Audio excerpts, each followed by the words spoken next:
We're officially rebranding the event. It's now GA Eindhoven because we're after 12 p.m. So good afternoon, everybody. How are we? Very good. Well, no. How can we get you to spectacular? I know. Right? How can we get you to spectacular? If you're only good, that's not good enough. We need to get you to spectacular. We're going to attempt to do that over the next few minutes. We're going to talk about ditching marketing, reimagining growth. But we're going to tell you a little personal story first that led us to this path. Yeah. And I'm Ksenia Stark. I am Stewart Rogers, and together we are in X Factor style. Yes, Confusion and Joy. and Joy. And today we are going to talk about how we can rip it up and start again and explore marketing and reimagine our growth. And indeed, we are going to start with our personal story because it's our dear story as how we connected based on values. And you know, we chose to do things differently, and now we want to tell you how you can do things differently. And community connected us. We met 1 year ago, only 1 year ago, in Tallinn. Yes. On NFT Tallinn, currently BananaConf. And this is beautiful community in Tallinn as well, where we actually reconnected at BTC Pizza Day. Yeah, BTC Pizza Day. Who's heard of BTC Pizza Day? Absolutely. It was when somebody spent 10,000 Bitcoin on a pizza, but that was back when it was not worth, you know what, $70,000 a piece. We reconnected then again because we both care about diversity, equity, inclusion, supporting, marginalized communities, people that need help. So we reconnected in the Metaverse, working on bringing LGBTQ and pride to the Metaverse, and that's where we became friends and connected on values. Yep, and then we went to Finland, and that's where we met even more amazing people, fell in love, and you know, this is a story when connecting based on value led to love, but sometimes it leads to very long-lasting friendships and long-lasting relationships. And let's go back a little bit in time and remember how internet was created and why it was created. It actually was meant to bring us together as a global society to connect and share knowledge and expertise. But what we've done is, instead of just using it to improve humanity, we've turned it into the world's fastest supermarket. Anyone who recognizes Aldi in Germany, Kassafraus, throwing tins of beans at your chest so hard they break your ribs, that's what we've turned the internet into. And we are doing transactions as fast as possible, as cheap as possible, as often as possible. We're basically turned everything into download our app, get the link in bio, click here to register. And we're trying every single trick in the book to get you to buy and buy and buy more and more. Yeah, it's like this call to actions that brands, you know, and actually marketeers, they love to use the colors, you know, the wording and the call to action rules exist. And that's what we call darketing. That's the term that we came up with, and this is all about the manipulative strategies that are pushing you to buy, subscribe, download, and they're aimed at overselling the products. And my experience is coming from digital industries, so I've been working in telecom, gambling, adult. So I've been seeing, you know, a lot of developments and actually getting into the history of programmatic advertising. So we learned over the years with, you know, neuroscience and neuromarketing, as they call it, what colors to put, what, you know, words to use that you are actually going to through the funnel. And I hate that word as well, actually. Yeah. And, you know, we are actually complicit in this. We've allowed large corporations, you know, the internet is now completely centralized almost. It's run by 6 major corporations, and we're giving them all our data for free. You know, there's 8 billion people on the planet. There's almost 6 billion smartphones in use right now. 5 billion, over 5 billion internet users, almost 5 billion social media users, and they're getting everything from us. You know, when you click that, I'd like to share my location in-app. What you're really giving them is location, down to within a meter. You're giving them all of your data in terms of whether you're sitting, standing, walking, how fast you're walking, whether you're on a bicycle, in a car, et cetera, and they're using that to target you, and you've been complicit in this. You've allowed them all of that data for free so they can make billions off of you. And the darketing era also enabled us to chase the shiny objects. And in general, humans like chasing shiny objects rather than grounding and kind of understanding and analyzing, you know, the use cases or anything else. And the best example of it is our favorite Silicon Valley model that actually has 99% of a fail rate in the year 1, and only 30% of the startups of this 1% get to year 3. And we keep being inspired by this model, and we keep repeating the strategies and thinking that, we are the next Mark Zuckerberg. Exactly. Or, exactly. And we've got this down to a fine art. You got the example here on this awesome video, like iPhone 11, iPhone 12, iPhone 13. We will make you queue round the block of a very nice glass building because we understand how to trigger your dopamine. Like, hit me dopamine one more time. Like, literally, hit your dopamine, dopamine, dopamine. There are companies that have entire departments to understand how to hit your dopamine levels extra time, so you keep coming back for more and more to get that larger TV, to get that next laptop. And we just keep on doing it, because they know how to trigger our brains. They know how to get us to buy the next thing constantly, all the time. And at this moment, we are at this tipping point when we talk about Web3 and shifting from Web2 to Web3. But let's be honest here, we are not changing anything. Yep. And even if we are believing in a more transparent, connected web and new economy, at this moment, we are seeing something different. Yeah, if Tim Cook stands up and tells you that Web3 is all about AR, what he's really telling you in the parenthesis is because he's got glasses to sell.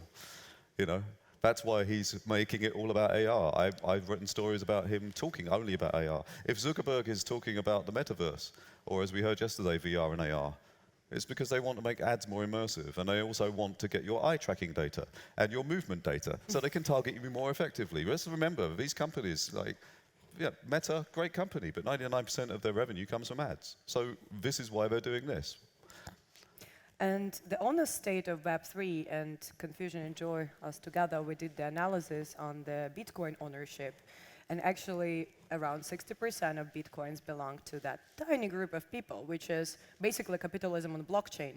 Yeah. So if we talk about the real state of our economy, and we love global citizens, our amazing friends, who also report, different figures. And, we know that the richest people, they own 1% and almost half of the world wealth. Yep. So exactly. We've taken this wonderful blockchain and this ideal of decentralization and just done capitalism again, but faster. And then we talk to, you look at all the different blockchain startups and Web3 startups in this space. And because they're all brilliant technical people, they don't know how to actually tell their solutions to customers, the people that want to buy them. You end up with things like a crypto wallet for everything on chain and unlock the new internet. It's a wallet. Real-time, granular, actionable insights using AI-based big data and machine learning platform. Yep. What the fuck does that do? Does anyone know? Does anyone know what it's supposed to do? It doesn't talk to the people that actually might want to use it. We have to get out of this tech bubble where we're talking tech language all the time. And I often speak about mental health in the tech industry and did research on that. And self-prescription is an addition to your mental health stress. If you're a brilliant technical person, please make yourself the CTO, not the CEO because of ego. Because CEOs have different brains, need different skills. If you do a CTO role, you'll be amazing at it. Make yourself a CEO, you might end up actually causing yourself huge stress and mental health issues. Get people to talk language of the people that should be using your product. And that's exactly an example. If you go to any Web3 project, really few of them have any language that actually other humans understand. And that's where we end up, with a low adoption level, and again, everything is driven by tech. While growth is not about tech. And building your company demands an ethos that changes the way we do business. And that's what we believe, that Web3 is the ethos of collaboration, cooperation, co-creation, communicating directly without middlemen with each other. And it's about community. We call that the sea of change, instead of the sea that we've all been obsessed with, which is competition. Competition presupposes that you need to make everyone else lose so that you win. Do we all really want to live in a society where we're all trying to make each other lose every damn day? Let's try and lift each other up and make everybody win. Collaboration really is about this wave of change. It's about communities shaping ecosystems. Don't think of your competitors as competitors. Why not be the people that understand your space better than everybody else? Create an association and bring all your competitors and scientists or analysts and key users, raving fans, bring them all together and create an ecosystem. Crowd filtering is another term that we coined. If you build a community and other people join the community and they don't behave in the right way or they're not quite right, you don't have to do anything about it. Your community that understands how to behave will filter them out or correct their behavior for you. Look at Reddit. They do exactly that. People moderate their own subreddits. Organic growth is greater than taking other people's money for an idea that may probably never actually come to fruition. Or advertising. Yeah, or advertising. Raving fans, you get those with your community. These are people that advocate for you. They'll run up to the rooftops and they'll scream your name wildly to everybody else. And you create them with two-way conversation directly with these people and giving them value. You don't have to bribe them. You don't have to do that. Hey, you may win $200 if you invite 5 people to Revolut this week. You don't have to do that. They will just do it for you. And don't forget the most important thing. We'll talk about this later, but create impact all the way down the chain. We'll tell you why that's important soon. And here we come to this, competition versus collaboration mindset. And to visualize it, of course, we like the pie, right? So right now, everyone is just trying to fight for like a bigger piece of a small pie. It's even like a cupcake or something. But when you enable collaboration mindset, you actually make the pie bigger, and you get a fair share of that bigger pie. And for the mathematicians in the room, that was a pie joke. It's a very big number. I guess we don't have any mathematicians. I know, it's terrible. So, here's an example. And sorry for the British wordplay, but leading by example instead of leading by example. Citizen Grown. What they did was remarkable. They have this hydroponic unit. They ask you for 1 meter square of your accommodation. They give you $1,000 a month to use that 1 meter square. And what they do is they grow marijuana in there, fully controlled via the internet, and they control everything, and then they come and harvest it. They get huge amounts of real estate instead of having to buy a massive piece of land to grow weed. They support underprivileged communities by giving them $1,000 a month. Like imagine someone in Harlem getting $1,000 a month. That pays for their entire rent and the food on their table.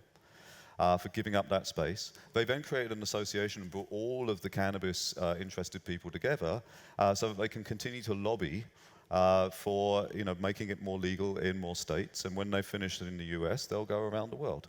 And that's me having a chat with one of the people that is involved in this. It was Reg Snodgrass who put it together. But you might recognize that man as being one of the members of the Wu-Tang Clan, and he believes in this so much because basically he came from one of those places where you're massively underprivileged community, $1,000 a month. He knows this is huge for them, so he also loves weed. So combining the two, great, instant investment. Here you go. And the way we think about customers, we're always looking for the glory hole. We think of this wall, and we go, okay, well, let's go for this vertical. We're going to push against this part of the wall. And hopefully, we'll break through that part of the wall. If we do, there's a bunch of customers who look exactly like this lined up on that other side of the wall. Personas, profiling, et cetera, et cetera. We don't think of it that way. If you get a community and ecosystem, people will talk about you and they'll push on the other side of the wall. And then... Yeah, the wall breaks down. And that's the beauty of community. And that's what we also call the real circular economy. When it's not just about you and your inner circle and what's happening in the walls of your company and your product or service.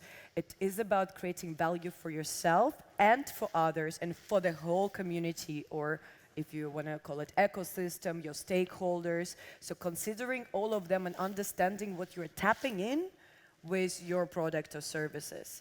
That enables co-creation and revenue share. So you can actually earn money out of your bubble, help others, that will also elevate everything and advocate for you. And we also believe in making conscious choices. There's two sides of the conscious choice coin. We love the 15 commitments of conscious leadership, things like radical responsibility, standing behind the words that you say, you're standing behind your actions, being responsible for yourself, not pointing fingers at others. Also, radical honesty. If other people are not behaving right, asking them about that. Finding out about that. Don't just believe what people tell you about that person. Go find out, ask them. And then if they're behaving incorrectly, be radically honest with them and say, maybe this would be a better way to go. Yep. And then there's another side to that coin. also staying curious, actually. Yeah, stay curious always. Curiosity is one of the commitments which, you know, like actually gets back to the childhood and, you know, when we are super curious about everything. Yes. And the conscious consumerism is something that we also talk about because it is about being knowledgeable of a brand or, you know, of even people behind the brand, the values, the actions when you're purchasing products and services. Because we as a society, as a humanity, we actually already have a power with our wallets to support and not support certain behavior or, you know, like when we think of, best example, of course, is a Pride Month, right? When it's June and everyone colors their logos in the rainbow, you know, like we're all supporting the people. But what they say is that they're commercializing on these people as well. And you can go and you can always check if this company has a good track record of being diverse and inclusive. And impact. We talked about impact earlier. We're going to go a little bit deeper on this. Impact is the most important thing, and authentic impact. You have to think impact first. You need to connect on a human level with everybody else. You know, it's human to human. It's not client-supplier relationships. It's not targeting someone and manipulating money out of them. Be human with everybody. You know, think of this ecosystem as one impact mission. You know, when we make an impact, like that drop of water that falls into that sheet of glass water, it creates an impact. It creates waves. It creates results. Monetize in the early stages and do that organically. Like, you don't even have to build your product with tech. Certainly don't say, I'm going to use blockchain to save the world in the next 5 years. Try figuring out, first of all, some different questions, different answers to solutions, rather than being derivative and being the 700th version of something that already exists. And then try building it without tech and seeing if people want it. Ask people if they want it. Find out what they'll pay for it and see if you can make it for less than that and make a profit from day one. But, you know, monetize on the early stages and do it using market research. Don't even open your company if there isn't people out there who want your stuff and will pay more than you can, you know, make it for. Don't even open the company. And establish transparent and fair business models. Transparency is key. Like we all feel it in our gut when we go to a website and there is no pricing on that website and they're hiding it and it's like, contact us for a quote. No. Like transparency. And transparency across your ecosystem, what you will pay for recommendations, referrals, you know, how you will work with people. Be completely transparent. Have manifesto on your site that tells everybody about the way you work. And be true to that. And we come up with these 3 pillars of authentic impact, which is about creators and co-creation, so bringing more creativity into your brand strategy, community, and, you know, creating a meaningful connection with your community based on impact, and having a conduct, you know, your real manifesto, the way you work, and being conscientiousness. And if you take your conduct, your values, your principles, creativity, such as working with artists, DJs, musicians, coders, metaverse architects, AR designers, and true connection, real human connection, and you put that all together, you create magical experiences, activations, campaigns, meaningful media, things that we're not getting right now. We're just talking at people and hoping that some of them will buy. This creates magic. This creates people connecting on values. And this is where things really, really happen. And as we talk about it, we also eat our own dog food. Yeah.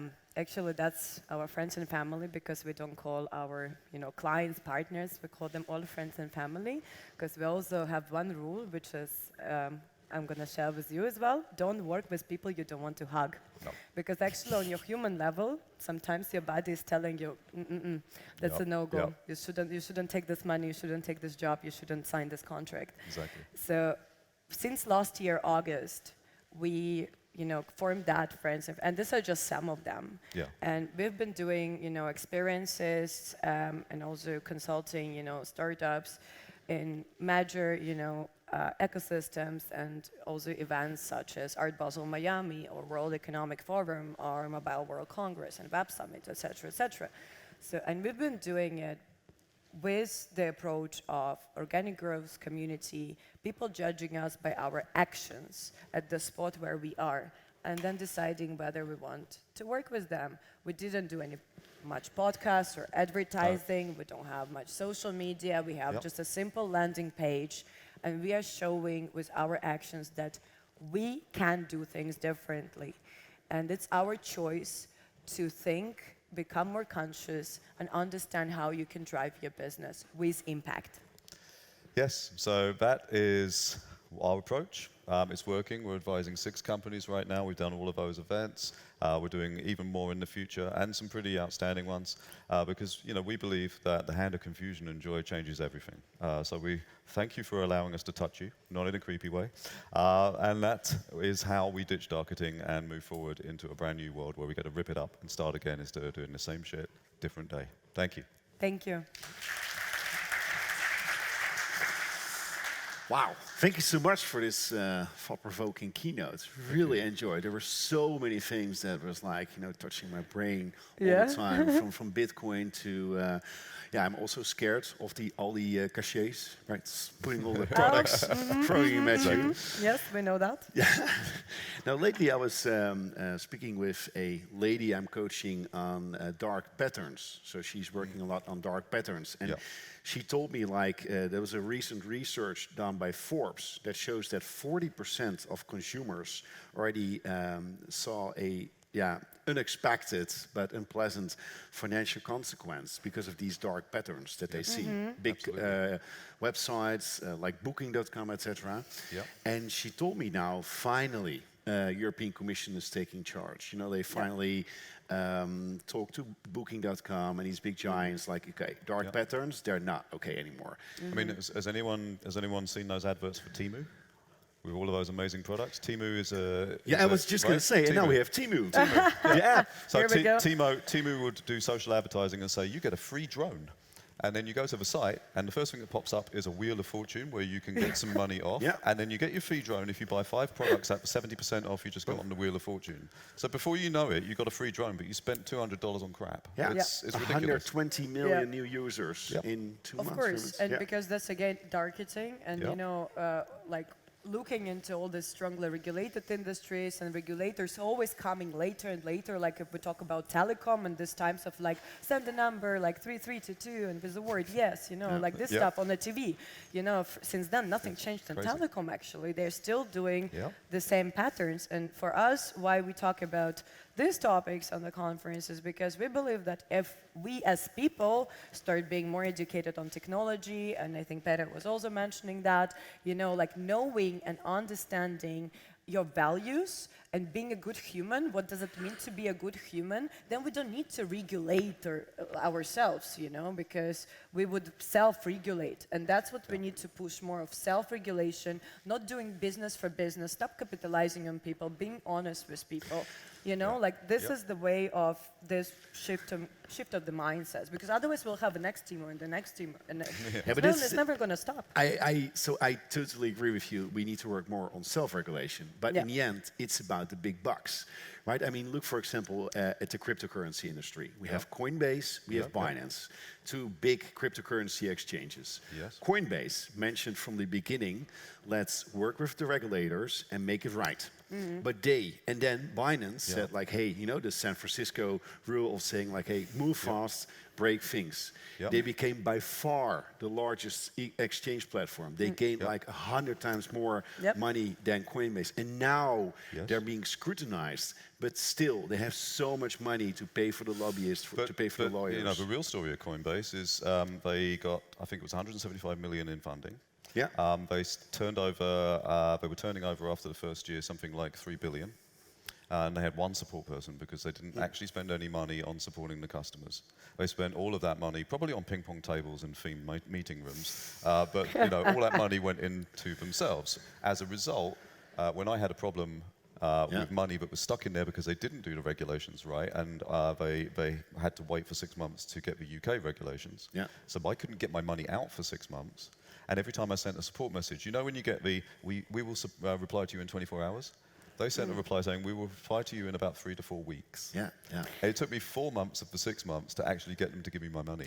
We have the same case now in the Netherlands with a Dutch bank that is really telling everybody hey, we're working with AI and a lot of technologies, but people, they lose 100K because of some frauds, and the only point of contact is a chatbot. So awesome. The more of us that speak out about companies that are doing bad practices, like taking a huge amount of money but no support, Yeah. or doing dark patterns on the internet. More of us who speak out about it, the more of us will then vote with our wallets, and then those companies won't have that massive growth and those big bucks. We'll give our money to the people that actually care and deal with us like human beings and support us properly and have great value and have great products and services. Why don't we move a little bit on the stage? Yeah. And we're going to shift to the questions from the audience. There's some very great questions coming in from the audience. Awesome. Nice. Let's do that. Now, the first one is the marketing field was originally developed by psychologists. So all marketing could be convened as targeting, even before internet plus advanced data analytics. Absolutely. Do ecosystems incentives avoid manipulation? So also psychology was invented before marketing. And in psychology, we understand that people who like us tend to be like us. Yep. And that we work with people and have shared values with people, and we then can stay connected to those people. Marketing has taken a few pieces of what we understand as the human condition and then manipulatively leveraged them in order to get a result. We can get better results by just returning back to being human. So, let's go back behind marketing and let's go back to just good old-fashioned getting to know each other as human beings. That's just pure psychology. And then moving away from word marketing and thinking more as a go-to-market strategy, because that's what marketing is about. You need to be on a certain market to be exposed to certain people. So when you think of your go-to-market, and right now everyone is splitting marketing to all this fuzz and stuff and numbers and, cost per action, cost per install, I got these numbers. So everything is actually, although the measurement is kind of wrong, But when you think of go-to-market and your KPIs when you're entering a certain market, that can also change a little bit the way that you approach marketing. Yeah. Now, to close down this in a positive way, I mean, we've been talking about targeting, about dark patterns. Do you also have some very nice, real examples of companies that are doing it actually correctly? Yeah, amazing. I mean, the first one of my lovely inspiration, and now Finland is our lovely country. Yes, we love Finland. We love Finland. I mean, really beyond belief.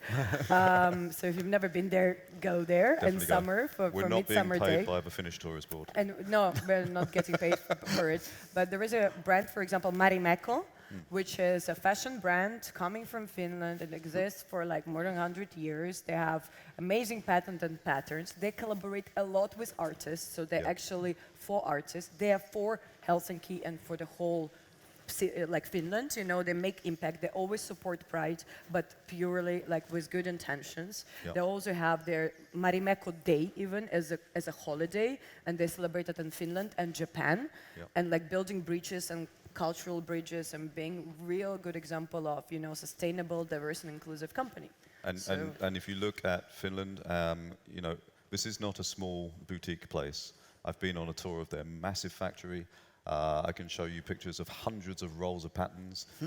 You will find them in Stockmann, in their own stores, all over the place. They are huge, and they have done that through authentic impact and caring about people, diversity, equity, and inclusion, and being part of the community. They're amazing. Many thanks again for this very relevant, inspiring talk. Ksenia and Stewart, thanks so much. Thank you so much. Thank you.